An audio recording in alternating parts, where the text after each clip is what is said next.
यहाँ ऐसे क्यों लेटी हो तुम? मैंने तो सारा घर ढूंढ डाला, तुम्हारे कमरे में भी गई थी, तुम वहाँ भी नहीं दिखाई दी, यहाँ पड़ी हो, क्या हो गया तुमको? अरे दीदी कुछ नहीं, बस तबीयत ठीक नहीं लग रही है, बहुत ही शरीर दुख रहा है, पूरा शरीर पूरा भारी भारी लग रहा है, उल्टी भी हुई है, सुबह चक्कर भी आ रहे हैं, बिल्कुल से उठा ही नहीं जा रहा बिल्कुल भी, इसीलिए मैं यहीं लेट गई। दीदी लेकिन आप क्यों ढूंढ रही थी मुझे, कुछ काम था क्या आपको?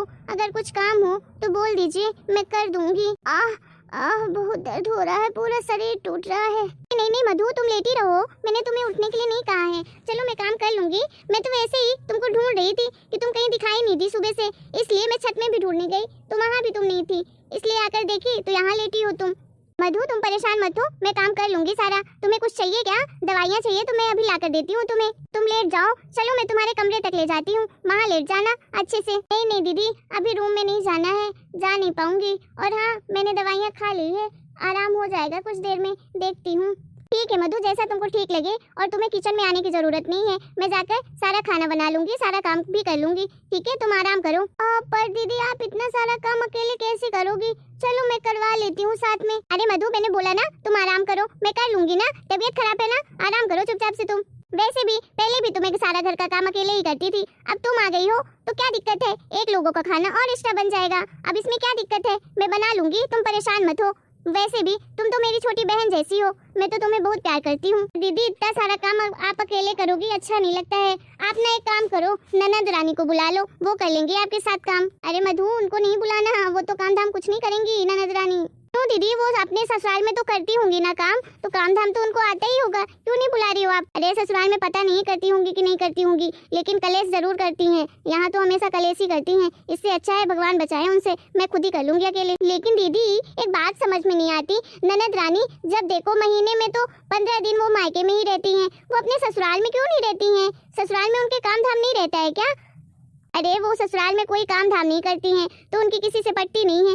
अच्छा मतलब दीदी वहाँ पे एडजस्ट नहीं कर पा रही हैं अपने ससुराल में, इसीलिए आए दिन मायके आ जाती हैं। वैसे भी छोटी छोड़ो, हमको क्या लेना देना है, जब उनका मन करता है तब वो यहाँ आ जाती हैं, जब मन करता है चली जाती हैं। और हाँ मम्मी जी तो कभी कुछ बोलती ही नहीं है उनको, उनके सामने तो मम्मी जी की ही नहीं चलती है, तो मेरे से क्या मतलब, हम क्यों बोलें, छोड़ो चलो, क्या अब मैं भी ऐसी बातें लेकर बैठ गई। अच्छा तुम सुनो, तुम्हें कुछ चाहिए तो बोल दो, मैं अभी लेकर आती हूँ तुम्हारे लिए, और तुम आराम करो। अरे नहीं नहीं दीदी मुझे कुछ नहीं चाहिए, आप जाइए, वैसे भी किचन में बहुत सारा काम पड़ा है, उसी में आपको टाइम लग जाएगा। अरे मधु मैंने बोला ना मैं कर लूंगी, तू परेशान मत हो, बता तू क्या चाहिए तुझे? अरे दीदी आप परेशान मत हो, मुझे कुछ नहीं चाहिए, अगर कुछ चाहिए होगा तो मैं बता दूंगी आपको। वैसे भी आप तो कितनी प्यारी हो, आप कितनी प्यारी बातें करती हो, ऐसा लग रहा है जैसे आप मेरी सगी बड़ी बहन हो, का बिहेवियर तो बहुत ही प्यारा है, आप कितनी केयरिंग हो ना, कितनी लविंग हो। हाँ बहुत तारीफ हो गई, हाँ मैं हूँ तुम्हारी बड़ी बहन, उसमें क्या है। चलो तुम तो कुछ बोलोगी नहीं खाने पीने का, मैं ही जाकर तुम्हारे लिए कुछ बना देती हूँ। कॉफी पियोगी?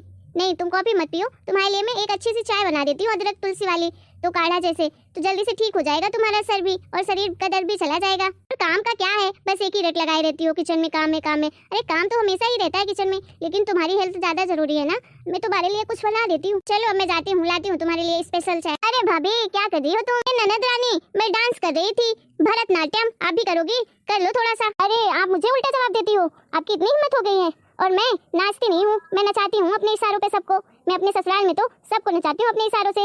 अरे दीदी आप तो बड़ा जल्दी गुस्सा हो गई, हाँ तो बात ही ऐसी करती हो, और हाँ ज्यादा जवान चली ना तो आप लोगों को भी अपने इशारों पे ही नचाऊंगी, जानती तो हो मेरा बिहेवियर कैसा है, ज्यादा मेरे सामने जवान नहीं चलाना, समझ गई आप? नहीं तो मेरे से बुरा कोई नहीं होगा। आपसे बुरा वैसे भी कोई नहीं है। नहीं नहीं दीदी मैं क्यों आपके सामने जवान लड़ाऊंगी, मैं तो बस मजाक कर रही थी, मैं आपकी भाभी जो हूँ, ननद भाभी का तो वैसे भी मजाक वाला रिश्ता होता ही है। हाँ तो दोबारा मत करना मेरे साथ ये मजाक, समझी ना? मुझे पता है आपको मेरा यहाँ आना बिल्कुल पसंद नहीं है, लेकिन टेंशन मत लो, मैं ऐसे ही आऊंगी और ऐसे ही जलती रहोगी आप। मेरा भी घर उतना ही है जितना आपके पति का और आप लोगों का है, समझी ना? ये मेरे माँ बाप का घर है, ज्यादा दादागिरी मत दिखाना मेरे सामने। और हाँ मुझे देखकर जो मुँह फेर रही हो ना, बताती हूँ अभी मम्मी को। नहीं नहीं दीदी वो छोटी भाभी की आपकी तबीयत खराब है ना, उसके लिए बस चाय बना रही थी, मैं भला क्यों आपसे मुँह फेरूंगी। हाँ आप सही बोल रही हैं, ये आपका भी तो घर है, आप भी पियोगी चाय? आपके लिए भी बना दूं, अच्छी चाय बनाती हूँ मैं, आपका सर दर्द पूरे दिमाग सही हो जाएगा। रहने दो आप, मुझे नहीं पीना, मेरा सर नहीं दर्द करता है, मैं दूसरों का दर्द करवा देती हूँ। और हाँ बहुत पटराना देवरानी जेठानी का, बताती हूँ कलेश होगा कलेश दोनों का, देखना पूरा मोहल्ला हंसेगा तुम लोगों पर, ज्यादा अभी प्यार उमड़ रहा है एक दूसरे के ऊपर। दीदी आप कैसी बातें कर रही हैं, भला आप अपनी भाभीियों के बारे में ऐसा कैसे बोल सकती हैं? अरे हाँ जो होगा तो वो सब देखेगी, पूरी दुनिया ही देखेगी, बड़ा पटराना तुम दोनों का, देखना कलेश होगा कलेश। अरे दीदी आप तो गुस्सा हो गई, आप तो मेरी छोटी ननद है, अब भला ननद से नहीं मजाक करूंगी तो किससे करने जाऊंगी? देखो मुझे मजाक वगैरह नहीं पसंद है भाभी, समझी ना? इतने सालों से जानती नहीं हो क्या मेरे बारे में? चलो अब मैं जा रही हूँ, बना लेना चाहे तुम। अरे भाभी आप यहाँ पे लेटी क्यों हो? क्या हो गया आपको? अरे दीदी बहुत शरीर दुख रहा है और सर भी फट रहा है दर्द से, इसीलिए यहाँ पे बैठी हूँ, लेटी हूँ, थोड़ा सा आराम कर रही हूँ। क्या भाभी आपको इतना दर्द हो रहा है और घर में आपने किसी को बताया भी नहीं? बड़ी दीदी को पता है, वो तो अभी मुझे देखने भी आई थी, तो बोली कि तुम बैठो मैं तुम्हारे लिए चाय बना कर लाती हूँ। मैंने तो दीदी को ये भी कहा कि किचन में कितना सारा काम है, अकेले कैसे करोगी? तो दीदी ने बोला मैं कर लूंगी। मेरी जेठानी तो बहुत ही अच्छी हैं, बहुत प्यार करती हैं मुझसे, बिल्कुल बड़ी बहन जैसे मेरा ख्याल रखती हैं। अरे भाभी आप तो बहुत भोली हो, आपको तो कुछ भी नहीं पता। आपको पता है अभी तो आपकी जेठानी ना फोन करके बता रही थी अपनी मम्मी को कि छोटी देवरानी तो कुछ काम नहीं करती है, बस नखरे दिखाती रहती है, जब देखो यहाँ पड़ी रहेगी वहाँ पड़ी रहेगी, ऐसे बोल रही थी आपके बारे में। बोल रही थी काम धाम तो करती नहीं है, बस जब से आई है तो नाटक ही करती रहती है जब देखो। अरे आप अपनी जेठानी के जी के बारे में नहीं जानती हो, मैं तो इतने सालों से जानती हूँ, इतने सालों से आ रही हूँ यहाँ। वो तो आपके बारे में क्या क्या बोल रही थी अपनी मम्मी से कि जब कोई काम करना होता है तो पहले ही बीमार हो जाती है मधु। क्या दीदी ऐसा बोल रही थी मेरे बारे में? मैं तो सोच भी नहीं सकती कि दीदी कभी ऐसा मेरे लिए बोल सकती हैं। मैं तो उनको बहुत ही अच्छा और नेक दिल का समझी थी, लेकिन वो ऐसा कैसे बोल सकती हैं मेरे बारे में? हाँ वो ऐसी ही हैं, वो तो सबके बारे में ऐसे भड़काती हैं दूसरों को, बस अच्छा होने का दिखावा करती हैं। आप दीदी सच बोल रही हो? वो ऐसा कह रही थी। हाँ भाभी आपको यकीन नहीं होता क्या मेरी बातों पर? मैं सच ही बोलती हूँ, झूठ तो कभी बोलती ही नहीं हूँ। आपको मेरी बातों पे नहीं यकीन हो रहा? हद हो गई, भलाई का तो जमाना ही नहीं रहा। मैं क्या क्या बताऊं छोटी भाभी आपको? बड़ी भाभी तो पता नहीं क्या क्या बोल रही थी आपके बारे में, लेकिन अब मैं कैसे बताऊं आपको? वो तो बोल रही थी कि मुझे चाय बनाने के लिए ऑर्डर देती है, खाना खाएगी एक टटिया भर, और कोई काम करने के लिए बोल दो तो वही नाटक करने लगती है। देखो आप पागल मत बनो, है ना? वो ऐसी ही है, वो तो सामने कुछ और रहती है और पीठ पीछे कुछ और बन जाती है बड़ी भाभी, तो ज्यादा उनकी बातों पर भरोसा मत किया करो। मैं तो सिर्फ आपको बताना चाहती थी, जिससे आप पागल मत बनो उनके पीछे। उनकी बातों पर तो कभी बताना, वो तो बहुत ही झूठ बोलती है। ठीक है दीदी, अच्छा हुआ कि जो आपने असलियत बता दी जेठानी जी की, नहीं तो मुझे तो पता ही नहीं चलता। भला मैं नहीं बताऊंगी भाभी तो कौन बताएगा? आप तो इतनी भोली हो, इतनी प्यारी हो, आजकल की लड़की हो, इतनी पढ़ी लिखी, आप तो किसी की बातों में आ जाओगी, लेकिन मुझे तो सोचना पड़ेगा ना, आखिर ये मेरा घर है, मेरा मायका है, तो भला मैं कैसे ऐसे बर्दाश्त कर सकती हूँ? अब मजा चखाती हूँ मैं बड़ी भाभी को। बोला था ना शीला से पंगा नहीं लेना, शीला नहीं तो गीला कर देगी। अरे मधु मैं तुम्हारे लिए चाय लेकर आई हूँ, जल्दी से चाय पी लो, तुम्हारी तबीयत छू मंतर हो जाएगी, तुम्हारा सर भी ठीक हो जाएगा। नहीं दीदी रहने दीजिए, आप मुझे मत दीजिए चाय, मुझे नहीं पीना है। अरे क्यों नहीं पीना है चाय? मैं तुम्हारे लिए स्पेशल चाय बना के लाई हूँ, जिससे तुम्हारा सर ठीक हो जाए, तुम्हारी तबीयत ठीक नहीं थी ना इसीलिए। चलो पियो जल्दी से। देख मैं तेरी बड़ी बहन हूँ, नहीं तो मैं चाटे लगाकर भी पिलाऊंगी, चुपचाप से चाय पी लेना। मैं नहीं पीऊंगी चाय, आप कुछ भी कर लीजिए, क्योंकि मैं नाटक कर रही हूँ ना, मैं झूठ मूठ कर नाटक करती हूँ, मैं कोई काम ना करना पड़े इसलिए तो नाटक कर रही हूँ ना, इसलिए मैं नहीं चाय पीऊंगी। कैसी बातें कर रही है मधु, क्या हो गया तुझे? सही तो बोल रही हूँ दीदी, मैं नाटक करती हूँ, मैं आती हूँ किचन में, अभी काम करती हूँ, अभी तक तो मैं नाटक ही कर रही थी। ये कैसी बातें कर रही है? क्या हो गया है तुझे मधु? मैंने तो कुछ बोला भी नहीं, हो क्या गया है बता तो सही। और क्यों किचन में आना है? जब तक तबीयत ठीक नहीं होगी कहीं नहीं जाओगी तुम। अरे दीदी आप क्यों ऐसे हमदर्दी दिखा रही हो? मुझे सब पता है कि आप पीठ पीछे मेरी बुराइयां करती हो। आप तो अभी बोल रही थी ना कि मैं कितना नाटक करती हूँ, को काम ना करना पड़े इसलिए लेटी हूँ, और कितनी नौटंकी हूँ, ये सब आप ही बोल रही थी ना, फिर अभी क्यों इतना हमदर्दी दिखा रही हो? पीठ पीछे तो आप बुराई ही करती हो मेरी। अरे किसने बोला तुम्हें? मैंने किससे कह दिया? मैं तो कहीं गई भी नहीं, मैं तो किचन में ही चाय बना रही थी। किसने कहा तुमसे ये सब सारी बातें? तुम कैसी बातें कर रही हो मधु? मैं तुम्हारे बारे में भला ऐसे कैसे बोल सकती हूँ? तुम तो मेरी छोटी बहन जैसी हो ना। क्या हुआ है? मुझे कुछ डाउट तो हो रहा है, लेकिन तुम बताओ अपने मुंह से हुआ क्या है? दीदी आपने अपने मम्मी को फोन लगाया था ना, आप अपनी मम्मी से मेरी बुराइयां कर रही थी कि मधु तो ऐसे नाटक करती है, कुछ काम धाम नहीं करती है, नाटक बस लेटी रहती है और सर दर्द का बहाना बनाकर पड़ी रहेगी जब देखो, और क्या क्या आप बोल रही थी मेरे बारे में। मुझे सब पता चल गया है।